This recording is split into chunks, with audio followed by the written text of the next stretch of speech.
Dear students, in the previous class we have studied about the different types of conductors, that is the metallic conductor, also known as the electronic conductor and electrolytic conductor. We also studied about the resistance which is offered by the conductor to the flow of the current. The reciprocal of resistance is conductance, and then we studied about resistivity and conductivity. Now, the next topic of this unit is molar conductance. If we take 1 mole of the electrolyte, then the ions produced by this 1 mole of electrolyte offers conductance. This conductance is molar conductance. Let me define it. It is defined as the conductance of the volume V of the solution containing 1 mole of the electrolyte kept between two electrodes with area of cross section A and distance of unit length L. The symbol for the molar conductivity is lambda with subscript small m. Mathematically, lambda m or the molar conductance is related to kappa, that is conductivity, by as per equation 1. Lambda m is equals to kappa upon C, where C is the concentration, which is expressed in moles per liter. Lambda m is also equals to the product of conductivity and volume. K kappa is conductivity and capital V is volume. The unit of the molar conductance. By substituting the units of the kappa and volume or concentration, we get the unit of the lambda m as Siemens meter square per mole. Variation of conductivity and molar conductivity with concentration. Let me again revise you what is conductivity. We have already studied in the previous class. Conductivity or specific conductance is the conductance of 1 centimeter cube of the solution. It depends upon the ions which are present in 1 centimeter cube of the solution. And the molar conductivity is the conductance of the ions produced by 1 mole of the electrolyte. So, there is a difference between conductivity and molar conductivity. Let's study how the concentration or dilution affects both of them, kappa and lambda m. First of all, effect of concentration on conductivity. As we know that it depends upon the number of ions in 1 centimeter cube of the solution. So, when the solution is concentrated, the number of ions is more. But as soon as we dilute the solution by adding some more solvent, the number of ions in 1 centimeter cube of the solution decreases. And since the number of ions decreases, the conductivity also decreases. The behavior is same for strong and weak electrolytes both. Effect of concentration on molar conductivity. In this case, the behavior will be different for the strong and the weak electrolyte. I have explained you, strong electrolyte is the electrolyte which dissociates almost completely, and the weak electrolytes never dissociate completely. So, the behavior is different for strong and weak electrolyte with dilution, or you can say concentration. We will discuss it one by one. We know that just now I have told you lambda m is equals to kappa into volume, that is conductivity into volume. Now, we are diluting the solution, that means we are increasing the volume. When the volume increases, lambda m increases.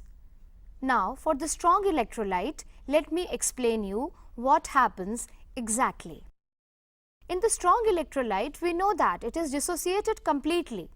So, on dilution, there is not much appreciable increase in the number of ions, but the mobility of ions increases when we dilute the solution. And when the mobility of the ions increases, the lambda m automatically increases. With the help of the graph, you will be able to understand the behavior of a strong and the weak electrolyte.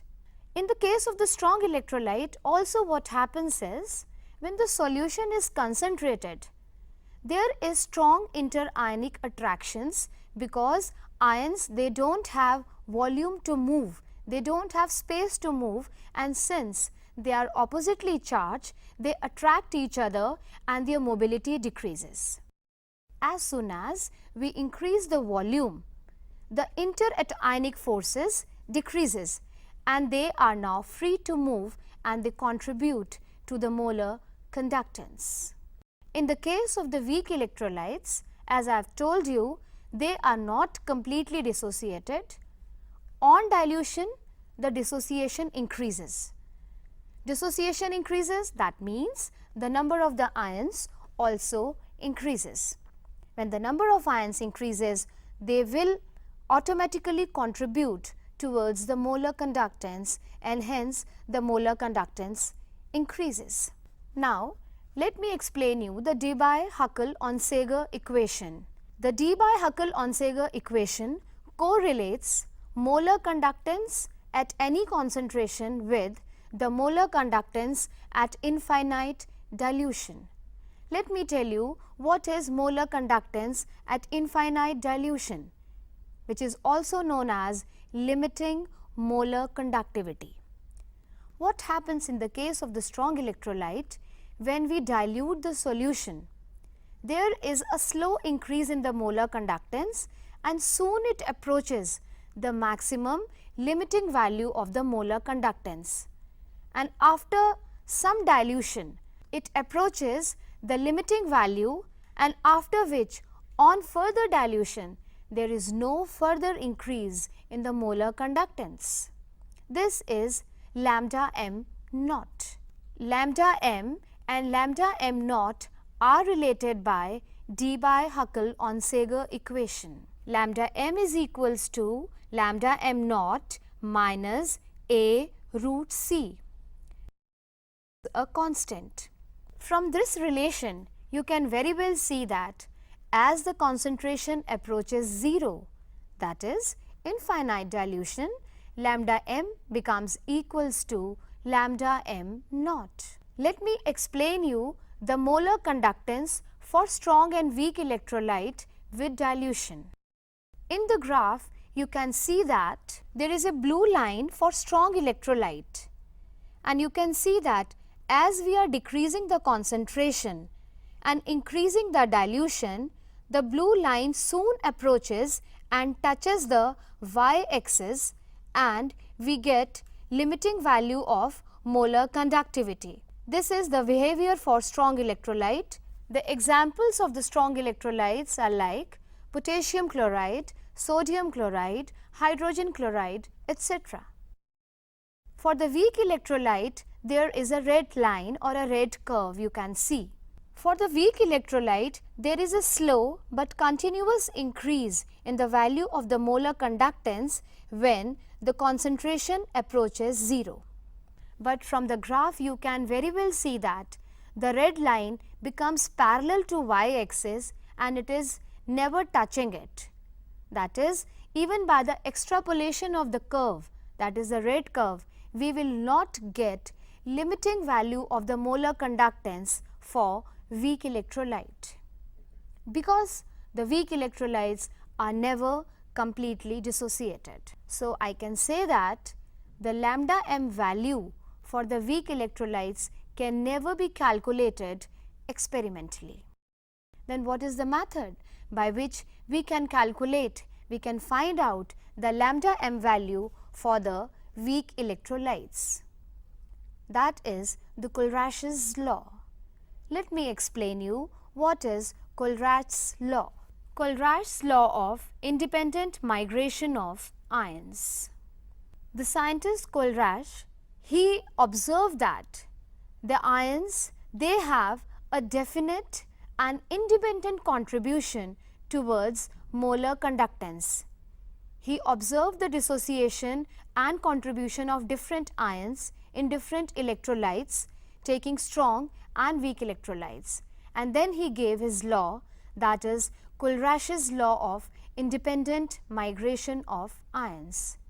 The law states that limiting molar conductivity of an electrolyte can be represented as the sum of the individual contributions of the anion and cation of the electrolyte. For example, lambda m infinity for sodium chloride can be calculated by simply adding the contribution of the sodium ions and the chloride ions.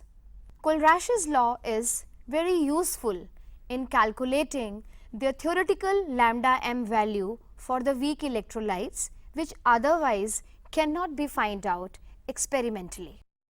We can just take the values of the contribution of the different ions by taking them from the suitable strong electrolytes, and simply by adding those values we can find out lambda m value for the weak electrolytes. Using Kohlraushces law, we can also find out the degree of dissociation, that is alpha, is mathematically equals to lambda m upon lambda m infinity. We can also find out the dissociation constant, that is K. K is equals to C alpha square upon 1 minus alpha, whereas alpha is the degree of dissociation. Let me take a suitable example of a weak electrolyte. Acetic acid is a weak electrolyte. It will not dissociate completely. So, to calculate its molar conductance experimentally is impossible. But by using the Kohlraushces law, I can find out its limiting molar conductance by just simply adding the contribution of the acetate ions and the hydrogen ion. But these values are taken from a strong electrolyte. Let's take an example. To find out the lambda m infinity or the limiting molar conductivity of acetic acid, I have to take the values from 3 strong electrolytes. These are sodium acetate, which has the contribution of acetate and sodium ions, hydrogen chloride, which is the contribution of the hydrogen and the chloride ions, and lambda m infinity for NaCl, which is the contribution of sodium ions and chloride ions. Simply by adding and subtracting the suitable values, we can find out theoretical value of lambda m infinity of acetic acid. So dear students, just now I have explained you the effect of dilution or concentration on conductivity and molar conductance, and I have also explained you the Kohlraushces law and its application. I am sure all these concepts are clear to you.